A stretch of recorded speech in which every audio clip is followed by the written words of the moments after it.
Unapređenje kvaliteta zraka i zaštita zdravlja u bolničkim prostorima glavni je benefit ove slovenske donacije Kliničkom centru Univerziteta u Sarajevu. Uz već postojeće sisteme na svim klinikama te prostorima gdje je to potrebno, ovaj će omogućiti dodatno prečišćavanje zraka za najteže bolesnike. U dogovoru sa stručnim kolegijem mi smo odlučili da ove purifikatore stavimo u jedan dio intenzivnih njega, zatim u prostorije na klinici za onkologiju i hematologiju gdje borave pacijenti koji su imunokompromitovani, tako da bismo sveli, pored naših sistema, da bismo sveli mogućnost infekcije pacijenata na minimum. Pored čišćenja zraka mogu napraviti i dezinfekciju, znači unište sve viruse i bakterije koji su u zraku. Ako gledamo delce 1 mikron, to su znači 1 milioninka metara, ne vide se očima, oni zadržavaju 9,995% tog zraka. To je znači u praksi sve.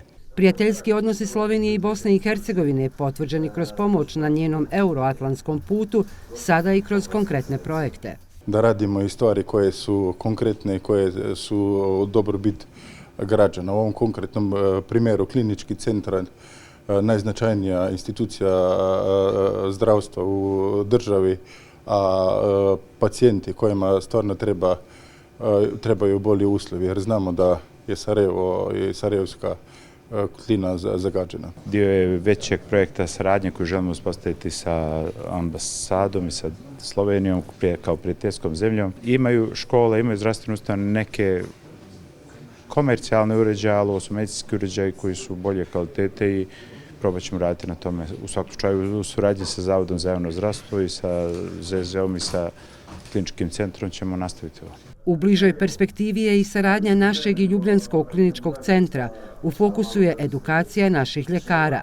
Da dobijemo edukaciju, savjete nekoga koji je bliže Evropi, koji je u Europskoj uniji, kako su oni išli prema transplantacijama, kako su rješavali neke svoje probleme. Ipak